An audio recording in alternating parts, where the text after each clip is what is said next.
ambulance. Call an ambulance. Call an ambulance. I don't know if you could see that, pero my son, tiny son, Negrito baby, just walked out. I started making noise and he said, all right, I've had enough.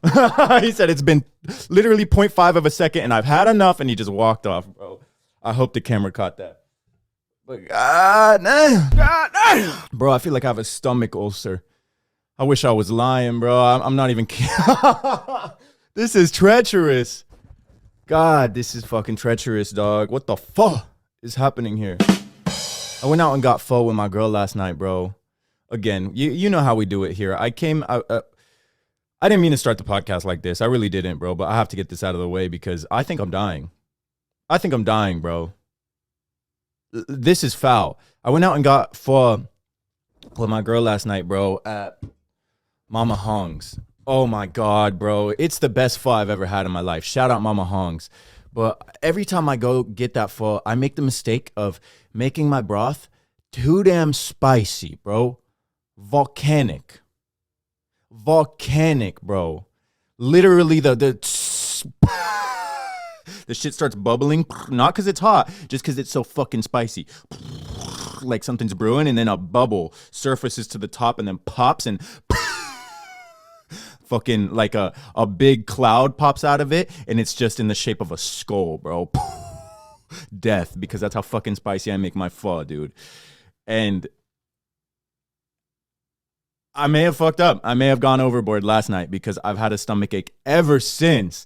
It's a full, like, at least good 12, 15 hours since I ate the pho. And, bro, I am dying right now. I was in my bed tossing and turning, man. Cold sweats, bro. Waking up. Having fucking just PTSD flashbacks of coughing a lung out from how spicy this pho was, bro.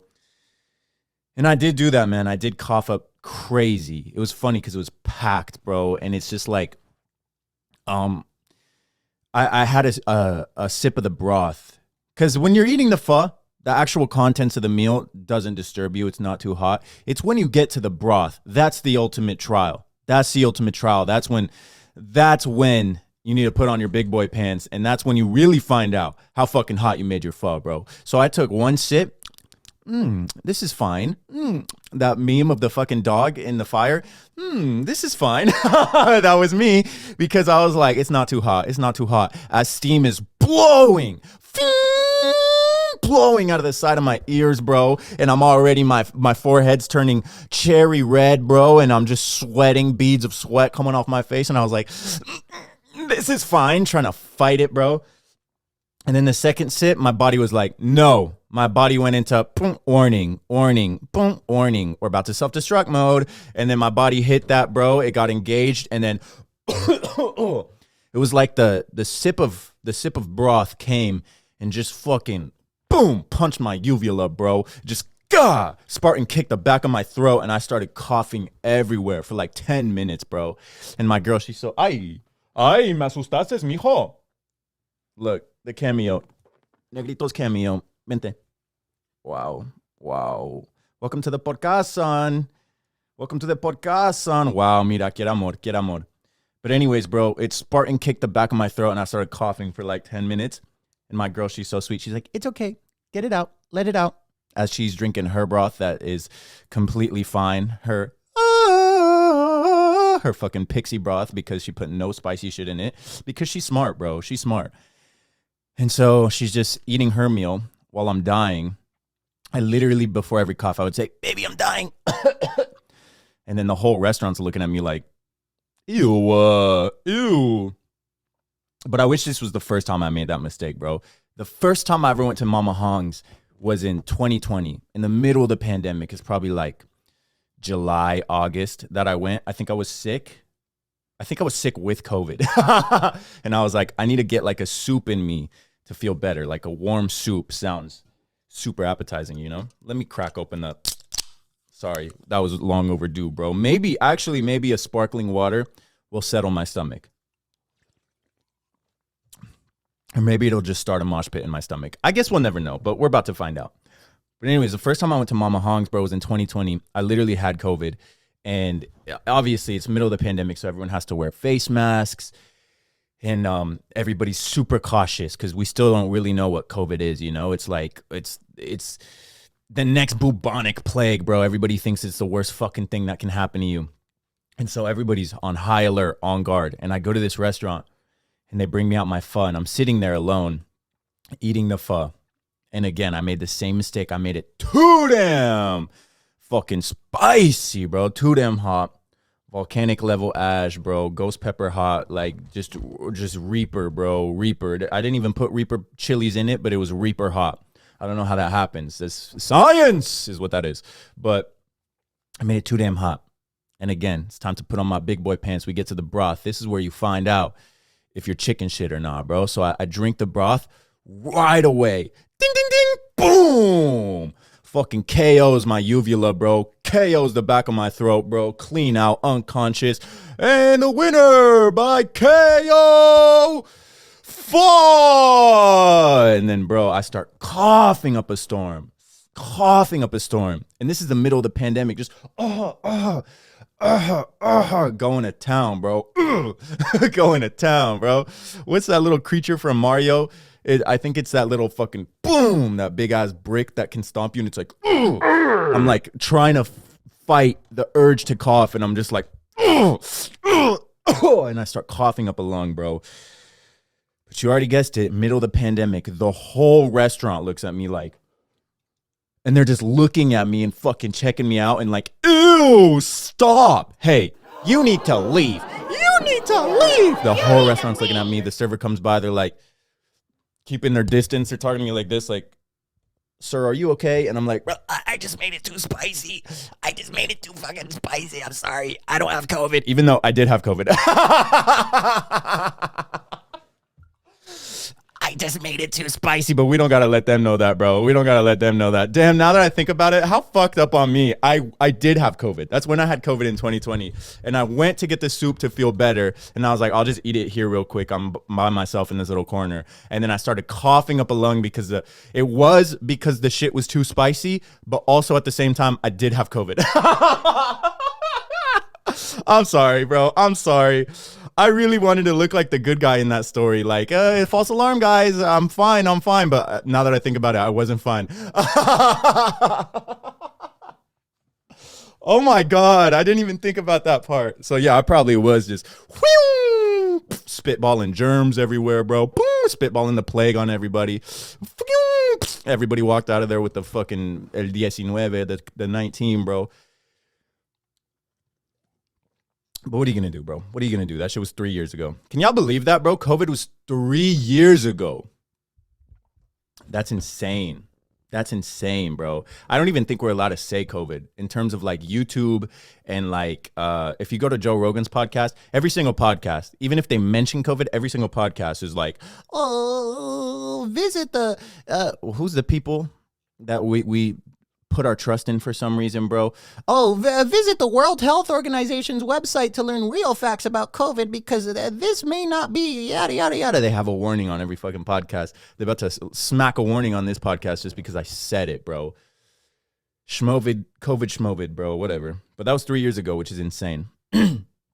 But that's not how I wanted to start this podcast. I'm just letting you guys know that if at any point during this podcast, I just faint or I just literally my life leaves my body, checks out, and they're like, thank you for staying at the Esteban Hotel. And then my soul leaves my body and then I just fall backwards. Boom, I faint, lifeless, bro.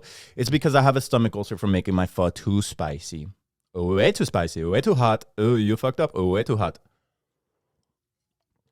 But besides that, life's good. Life's good. Future voice in that Drake and Future collab. Life's good. Life's good.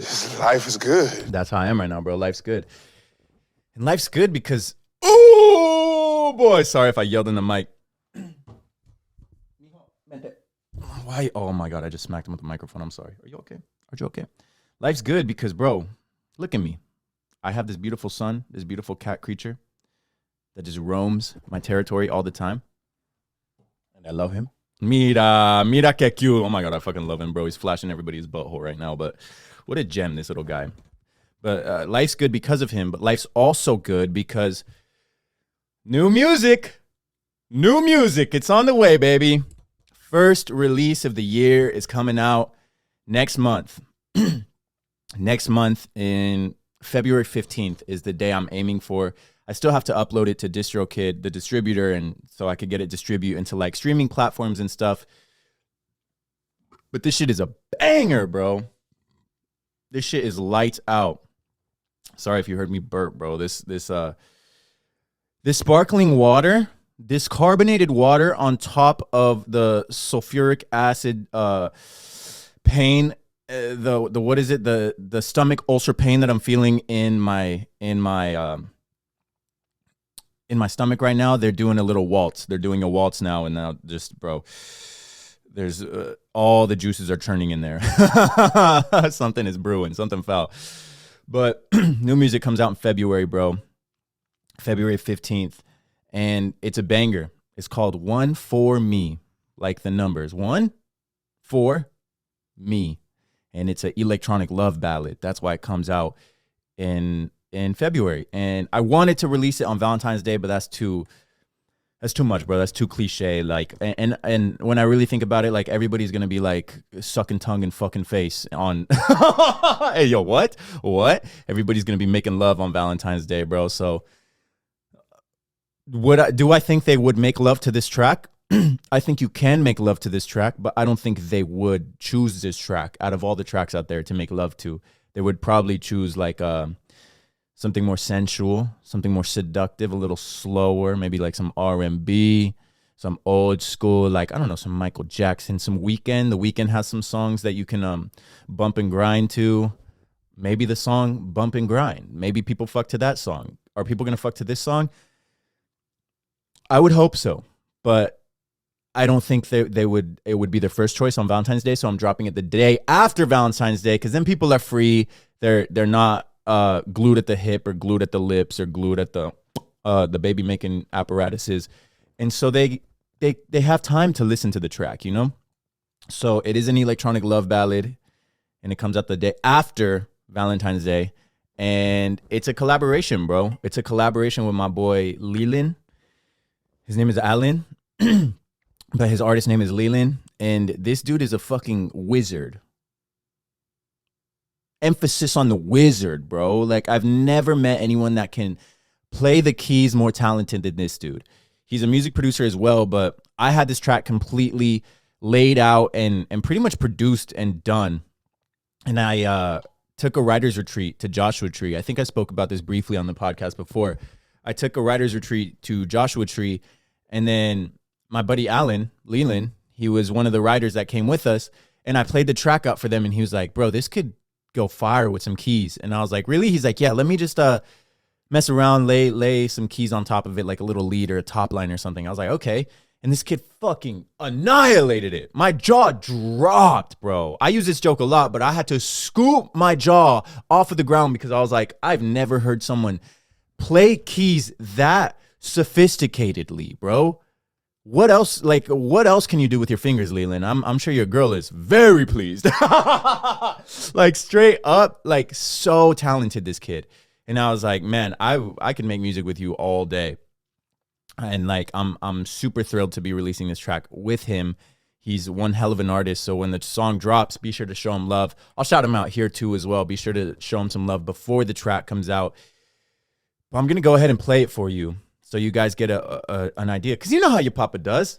I like to tease things. And I like to reward y'all. I like to give y'all treats every now and then as a thank you. Like, thank you for supporting your floral father. Thank you for supporting this podcast. And if you're an avid listener and you tune in like weekly or just religiously, bro, like I want to give you guys an inside scoop on what's happening in my career and my music and my life and everything, because y'all are a part of it. And none of this is possible without y'all. So I'm just going to go ahead and play it. This is a little sneak peek of what's to come. And by sneak peek, I mean this the whole fucking song right here, bro. So let's check it out. This one's called One For Me, featuring Leland. I love you. Okay, bye. End of message.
the chat.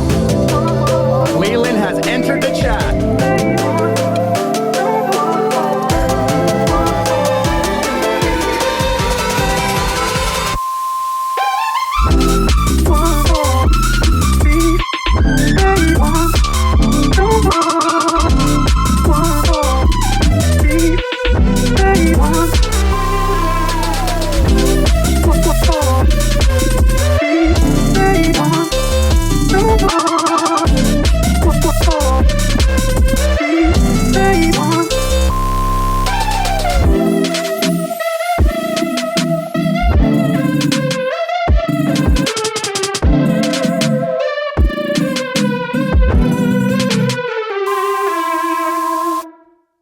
God damn, bro. God damn. Leland came through and disrespected and took advantage of my track in the best way possible, completely respectfully and consensually, bro. Because, bro, the song was already good without his little lead, that lead in the second drop, but he came in and sauced that up, and I said, bro, I'm keeping this. And you're my secret weapon from now on. And anytime I need some crazy leads or some crazy chords or anything fucking iconic to just change the whole vibe of the track or just to inspire me, bro, you're the ace in my sleeve. Is that a term? Whatever. You're the ace in my sleeve, bro. You're my secret weapon. You're the fucking tactical nuke that I'm gonna fire whenever I need inspiration. And that trip was super cool because he made that lead.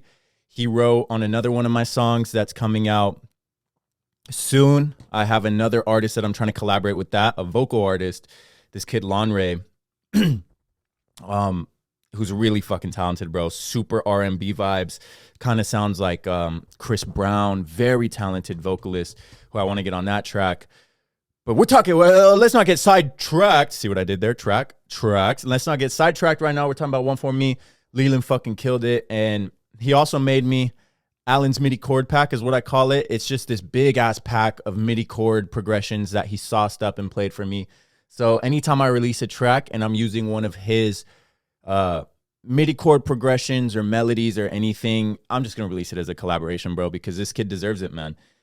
He hasn't released much music himself, but this is obviously going to go on both of our pages. And I hope, bro, I hope he starts releasing music soon because, like, he sent me some of his unreleased and it's really fucking good. He's really fucking talented. And at the very least, bro, he could charge hundreds to thousands to just be like a studio musician, you know? Just people could hire him. He could come in a session, sauce that shit up, play a bunch of keys and melodies and be like, all right, here's the bass fee, price, whatever. Use whatever you need. That's like literally he could make a career out of it if he really wanted to. And I think he's more than capable, and he should, bro. Or at least it's something he should think about. I'm not going to tell him how to live his life, bro. I think he's doing great already. He's a fucking smart dude. He's a very smart dude working a very good job already. But, like, if he really wanted to get into the music shit, he would have no problem. All right, enough about me sucking fucking Leland's. I do love him, though, man. Great guy. So go check him out. But, yeah, man, I'm just excited to get this track out because... not to make everything about this track right now, but I'm excited to get it out because this has been in the library of music in the vault for 2 years now, bro. Since we did that writer's retreat in 2021, it's 2023 now. Fucking 2 years, bro. A year and a half if you want to be super technical. But, like, why didn't it come out? Why didn't it come out, man? Fear, insecurities, and the biggest one, mainly fucking laziness, lack of motivation, lack of discipline. I just didn't have the juice or the sauce at the time because I was too fucking distracted with everything else in my life, bro. I was too fucking distracted with, at the time, my relationship. I was too fucking distracted with, I was in a good place financially at that time. I had made a bunch of fucking money. So I was like, when you make a lot of money, bro, you get too fucking comfortable. You're like, oh, I'm chilling now. I don't really have to work as hard because I'm kind of cruising now. You know, I'm living above my means now, but that shit fades. That shit runs out eventually. And when that shit runs out and you didn't compound, you didn't do anything to get you to a point where you should have more money. Like right now, I'm disappointed because I should have taken that bunch of money and invested it in better things. I mean, I can't be too mad because I invested it in this podcast studio. I invested it in better plugins, better outboard audio gear. Like I got the Apollo. I went from a Scarlett. I upgraded from a Scarlett audio interface. If any of you guys are music producers or engineers or musicians, I went from the Scarlett to the Apollo. That's a pretty hefty price. So I did take a lot of it and invest it back into myself, in my passions, in my projects. But I also should have invested it into, sorry, bro. God damn. This witch's brew of a concoction that's in my stomach right now from the pho. This collab that's happening between pho and aha is making my stomach go, aha. That was so dumb, bro. I'm sorry. But I'm upset because I did invest it into myself. But now a bulk of that money is gone. And I'm kind of right back where I started, you know. But I'm happy that I have started implementing better practices and better habits and better morals into my life in terms of my career and my passion and my drive, man. My girl sometimes likes to tell me that like I'm working myself into the grave, like I'm working too fucking hard. But in my eyes, I'm not working hard enough. It's all a matter of perspective. I know what I'm capable of. I know the output of work that I can put out. I know what I can handle and what I can tolerate in terms of workload. And I'm not at my peak at all, man. I'm not at my peak. I want to bite off way more projects and churn out way more content. Like I've had so much fun, bro, putting out these YouTube videos. Again, if you're supporting that, thank you, man. Those are reaching a wider audience. Like I'm getting my subscriber count up finally. I'm getting just people reaching out. I'm getting more followers on other social platforms. And just the support has been amazing, bro. And I should have been doing that the whole time. I should have dropped the podcast alongside a YouTube channel and they should have grown cohesively and better. I can only imagine where the numbers would have been now.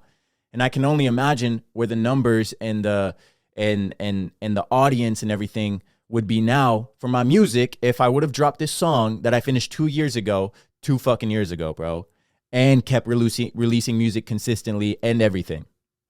The one thing I will say about waiting 2 years to drop music is that I've built up a bulk of my library. So like most of the music is done. Like I said, it just needs to be mixed and mastered.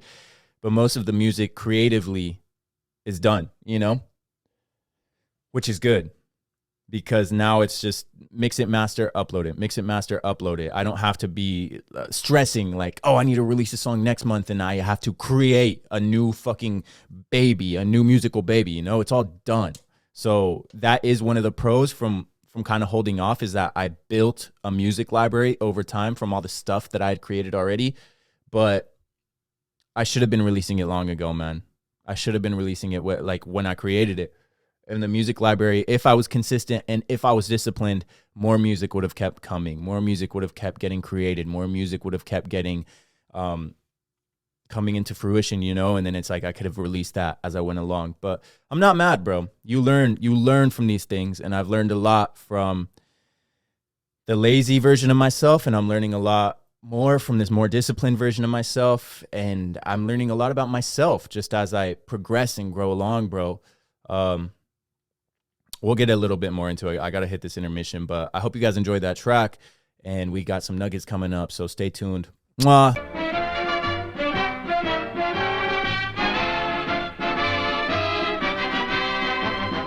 On the topic of my growth, bro, I just released a YouTube video about a year of sobriety. And it was cool to kind of just dive in and really reflect on the year, really reflect on the things that I've learned. I feel like I can go into a little more detail here on the podcast. You know, it's a long form source of content, more conversational. But like, it was cool to just sit down, kind of start writing up the script for that and kind of just thinking about the ways I've progressed and changed and evolved for the better in the past year. And I'd say that quitting alcohol was a big determining factor for my productivity and for, you know, I said in the video, but for like this, launching this podcast, for launching the YouTube channel, even though I just launched a YouTube channel this year, it gave me kind of just, I don't want to say the courage, but once I felt comfortable with the podcast, I was like, all right, let's tackle the YouTube channel. And also for just going back and getting into my music, bro. It was way beneficial for my relationship as well.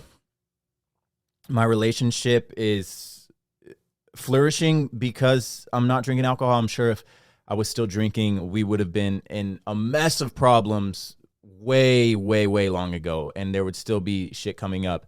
Um, I just wasn't very cash money and cool when I was drunk or under the influence of alcohol, man. So there has been a lot of growth, and all for the better, all productive in terms of my output, very productive, and in terms of me as a person, bro.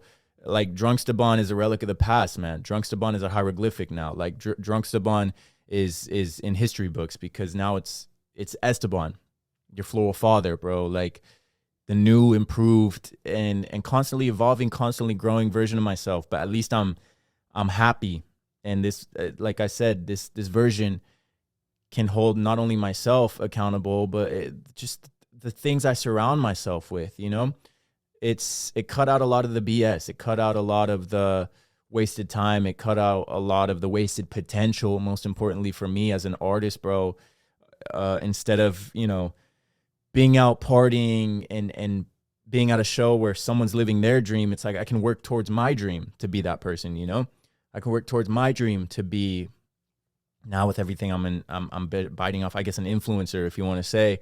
I could be an influencer. I could be a personality. I can work hard in my acting, become an actual fucking actor. It's like I have all this time now and all this clear mindset and all this clarity is what I'm trying to say, to just tackle whatever, man. There's literally no excuse for distractions anymore because there's no fucking distractions except like social media and stuff. But I got rid of that too, man.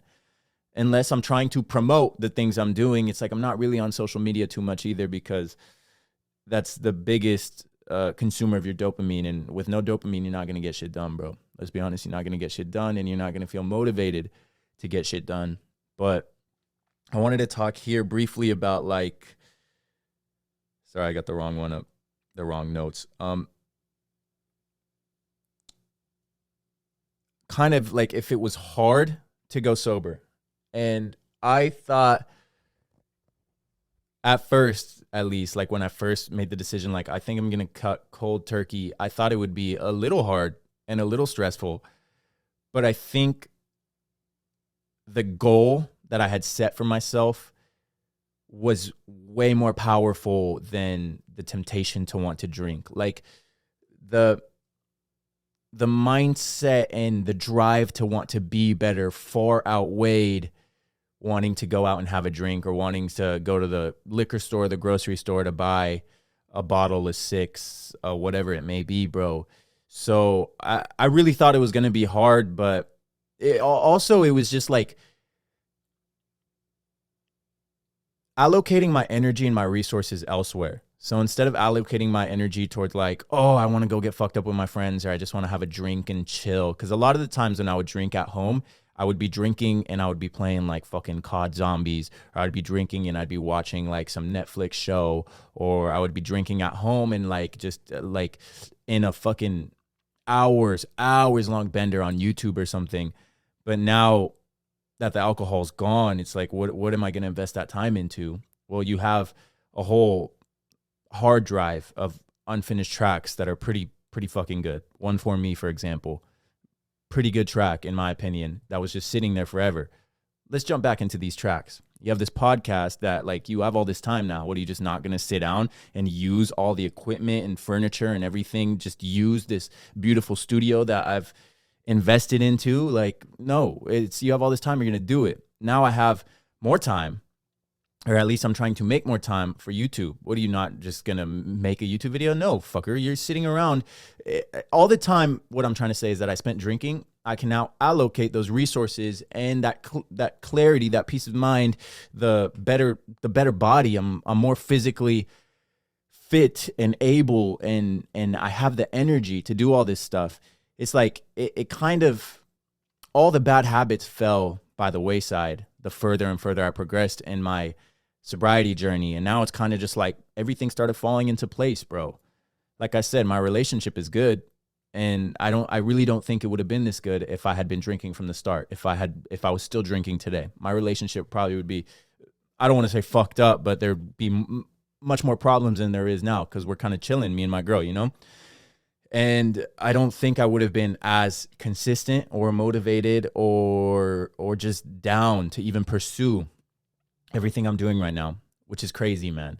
And like I said, accountability for me is another big one. Like, I trust fully and believe in my word. The things I say are law to me, you know? Obviously, if I'm joking around and fucking around, like, nah, but like, if I say I'm going to do something, I got to do it. If I make a promise to myself or to someone else, even if it's a little promise, like, I feel like a lot of people say like, oh, I'm not going to get on Instagram right when I wake up. And then they wake up and they get on Instagram and they're like, oh, well, like whatever. Like, you can't even fucking trust yourself in situations like that, bro. Or when they're like, I'm not going to scroll on TikTok for 9 hours today. And then you scroll on TikTok for 10 hours. And then you're like, oh, well, like, that's just life. You know, everybody's doing it. But it's like you said, you made a promise to yourself. As small or insignificant as that promise may seem, you made a promise to yourself. And every time you break a promise like that, bro, you lose credibility with yourself. You lose a trust factor with yourself. And you get to the point where you can't even trust in your own fucking word, bro. And if you can't trust yourself, who the fuck else going to trust you? Nobody. And nobody should. Nobody should put their trust in you if you can't even stick to little promises like that you make to yourself. Little promises like that really have nothing to do with alcohol, but if we want to make them about alcohol, I would tell myself, like, this is a big one that a lot of people tell themselves is like, they get really fucked up on a night of drinking, and then the next day they're super fucking hungover, they're feeling the repercussions and the consequences, and then they tell themselves like, oh, I'm never drinking again. I'm never drinking again. And then the very next weekend, they're just as fucked up, bro. They're just as fucked up. You made a promise to yourself, hey, like, let's take it easy. Maybe never drinking again is an extreme promise, but at least be like, you know what? I'm not going to drink for the rest of the month. I went a little too hard this time. I'm not going to drink for the rest of the month. And the very next weekend, you're getting just as sloshed, just as blacked. You can't keep promises to yourself. And like I said, they may seem like insignificant things, but over time, you lose credibility with yourself. That's something I don't really face anymore. If I say I'm going to do something, if I say like, oh, I'm not going to get on Instagram first thing in the morning, I trust myself. I'm just going to jump out of bed. I jump out of bed. I go make my coffee. I look at my to-do list. Let's get into it. Let's start the day. Let's tackle the day.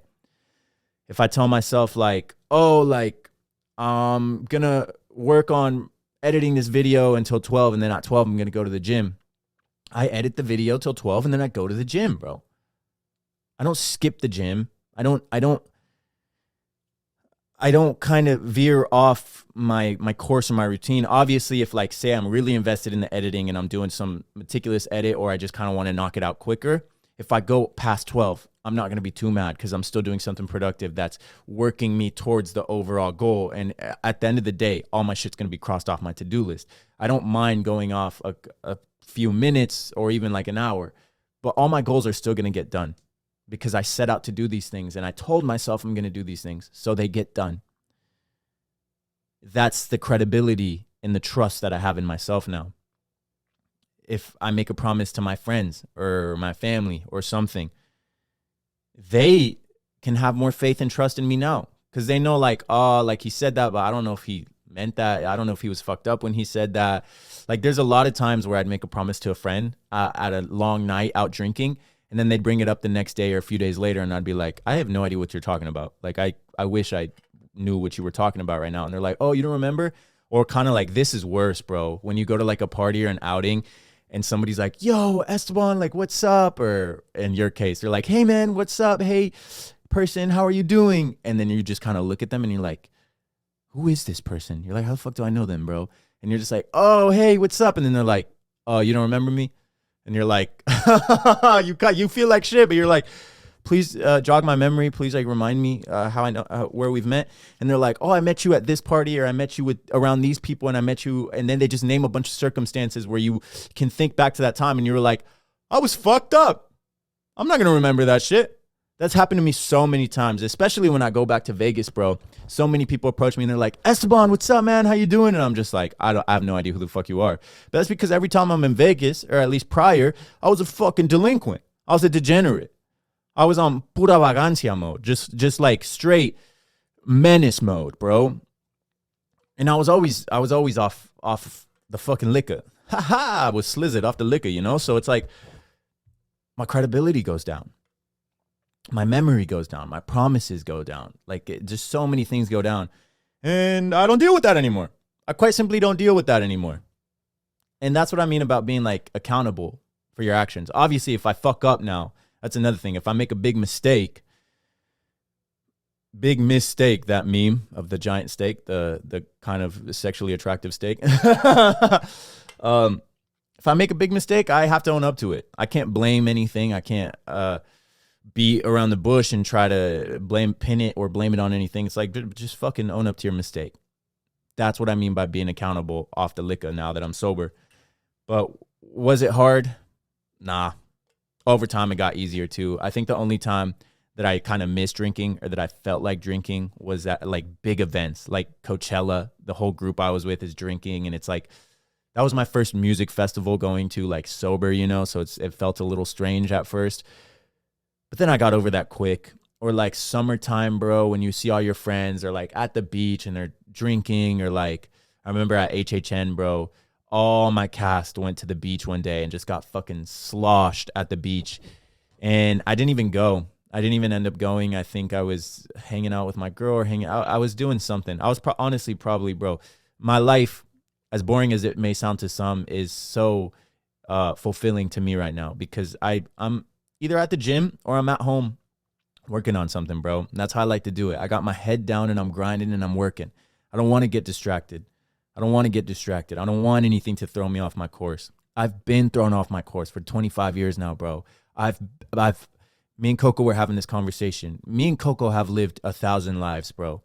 We've had more experiences and lived crazier lives than 95% of the population right now, bro. Like, we've done it all. Why do I want to go back to that and just keep going through that? At a certain point, it loses its appeal. It loses its wow factor. I've done this shit, bro. I've gotten fucked up with my friends at the beach 101 times. 101 times. I don't need to do it again. Yeah, it's a new group of people. I love these people and I admire that, but like, it's going to throw me off my course, bro. And I don't want to jeopardize the momentum I have built up right now. You know, sometimes you just need to take a year or two to buckle down and just fucking grit your teeth and do the work. Stop getting distracted. Alcohol was a big distraction for me, bro. And yeah, I would miss it in situations like that where I'd be like, man, it looks like everybody's having fun and like, I want to do that, kind of that FOMO. But then I think about it and I'm like, I ain't missing out on much, bro. I ain't missing out on much. I can finally sit down and have a drink when I'm on my fucking yacht overlooking that beach, overlooking the people on that beach, but I'm on a yacht in the middle of the ocean. I can finally sit down and be like, I made it. I worked hard enough. I got here. You know what? Let's crack open a toast of champagne, bro. I deserve it, you know? And that's kind of what I think my relationship with alcohol is going to be moving forward, is big monumental milestones in my life, bro. I'm not going to drink when I go out. I'm not going to drink at a music festival. I'm not going to drink. I'm going to stay sober. It's pretty much like the sobriety is going to remain, but this is like speaking in big goals. If your goals aren't big enough, or your dreams aren't big enough, you need to dream bigger, bro. Say I drop one for me. That might be too soon, but say I keep releasing music consistently. One of them pops off. I get a Grammy for a track or for an album or something. I win a Grammy one day. I'll fuck around and drink to that, bro. I'll have a toast with my family, with my boys, with my friends, with my supporters. I'll fuck around and drink to that, bro. Let's have a toast, you know? That's something I would drink to. I buy a yacht for the first time, and I'm out on my first day on my yacht with my girl or with whoever, bro. I'll drink to that. That's a big milestone. Oh, that's a big milestone. Like, big milestones is what I'm trying to say. Not like, oh, somebody hits me up. It's my birthday this weekend and we're going out to this place. We're going out to some bar. Mwah, happy birthday. I wish you the best. I wish you the best. Congratulations on living this long, but I'm not gonna fucking drink with you, bro. I don't give a fuck. Like straight up. It's that cutthroat with the things I'll drink to. I'm playing EDC for the first time. I'm playing Coachella for the first time. I'll drink to that. I'll have it. I'm not gonna go up there and be fucking blackout sloshed playing my set, but if I'm backstage in the green room and I'm with my family and my support and the people that have supported me this whole time, hey guys, thank you. Thank you for supporting me this whole time. Thank you. The hard work has paid off, and I can't thank you guys enough for supporting me and me for actually sitting down, gritting my teeth, and doing the work. Let's have a toast. Let's have a drink to that. One drink, boom, go out and play EDC. That's what I'm talking about for I think that's going to be my relationship with alcohol moving forward. It's not going to be hey, I'm kind of sad. Let's go get a drink after work. Fuck your drink after work, bro. And fuck your sadness. Go go work on that. Go get that shit figured out. But don't drown your sorrows in a bottle of alcohol, bro. Don't drown you're not gonna find happiness and peace at the bottom of a gin and tonic. You know what I mean? And that's my relationship with alcohol moving forward. There is no relationship with alcohol moving forward. We're barely acquaintances, me and alcohol. I'm gonna keep it pushing on the shit I want to do. And I'm not letting nothing get in the way or distract me, bro. Because I ain't got time for that. I had 25 years of distractions. I ain't got fucking time for it anymore, bro. And I say that shit to my girl all the time, and my girl don't get it. But my clock's ticking out. The time is ticking. And I'm nowhere near where I want to be. Who's going to get me there? Who's going to get me there? I'm the only one that can do it. And if all my resources and time and energy and everything's getting allocated to everyone else and everything else, it's not going to get done. And this is what I need y'all to realize for whatever goals y'all have set out. It's like I said in the last podcast, goals are fire. Goals are cool. I love setting goals. It's fun. It's like, ooh, it makes you feel better. Ooh, it makes you feel good. But if you don't fucking do anything to reach that goal, it's pointless. It's a fart in the breeze, bro. What the fuck was the point of writing it down in the first place if you're not going to take action to get there? And sometimes the action involves cutting things out that you know are not benefiting you or getting you to that goal. The alcohol, the drugs, the partying, the toxic friends, the toxic relationship, the fucking mental chaos that you're living in, bro. You need to get your mental health in order if you want to achieve these goals. That's the first thing you should do if you want to achieve anything. That's the first thing you should do in general. If you have poor mental health, you need to get that shit better, bro. Practice gratitude, meditate, reach out to people that encouraging people that lift up your energy, that when you hang out with them, you feel better. You feel more motivated, more fulfilled. Not people that when you hang out with them, you feel kind of worse and shittier and fucked up. And you're like, your energy's drained, bro. You need to cut those people out of your life.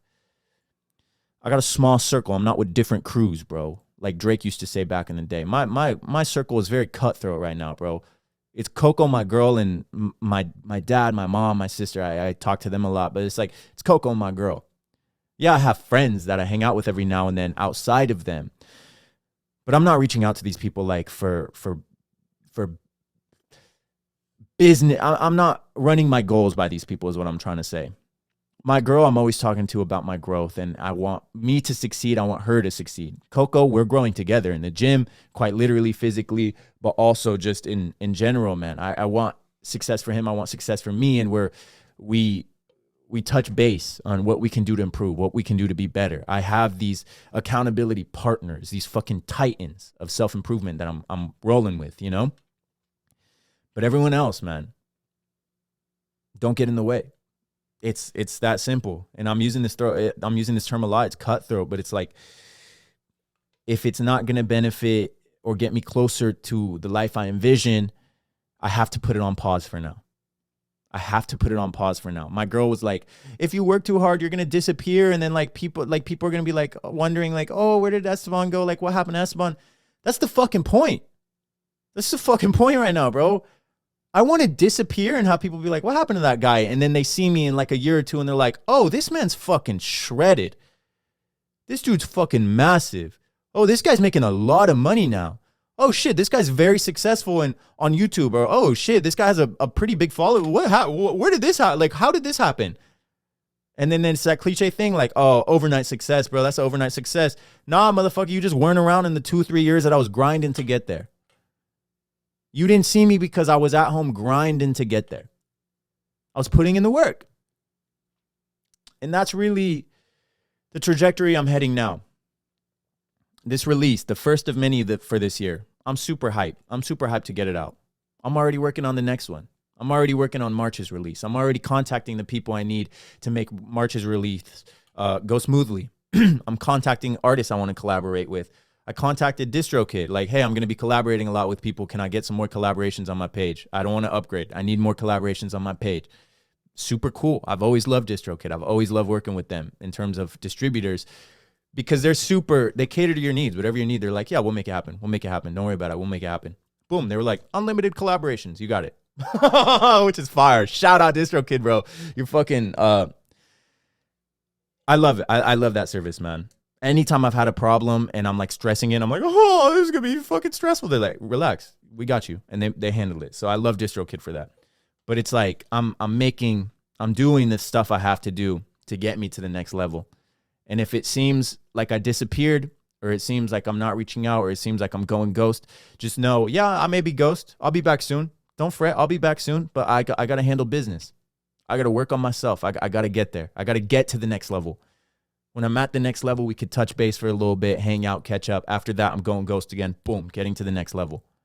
That's how I want my life to be, bro. I want to be evolving, growing, boom, hitting milestones. Big milestone, we can have a drink. Milestone. Massive milestone, let's have a drink. Milestone. You know? That's my relationship with alcohol, and that's my relationship with my work, and that's my relationship with myself right now, bro. Because I know I'm more than capable of doing it, but I just have to fucking do it.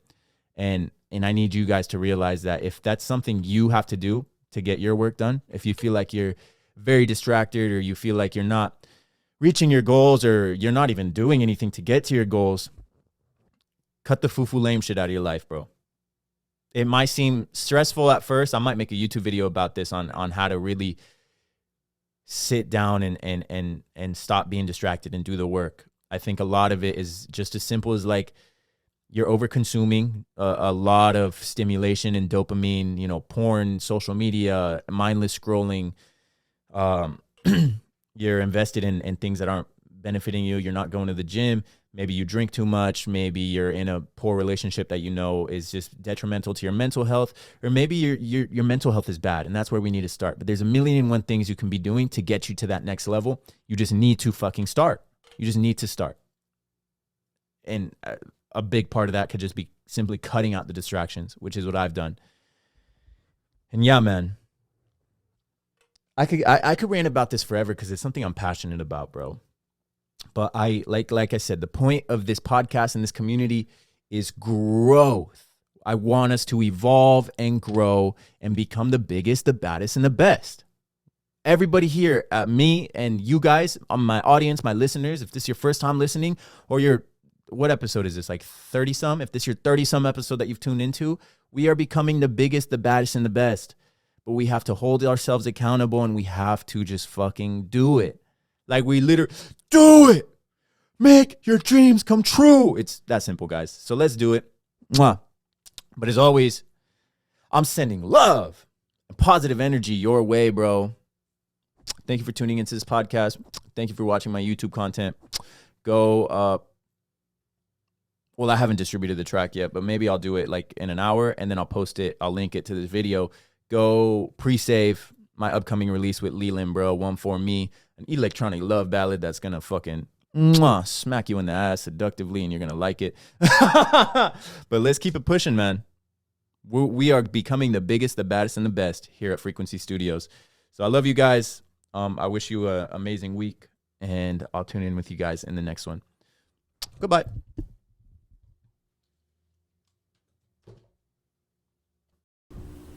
Ay, I dropped my phone.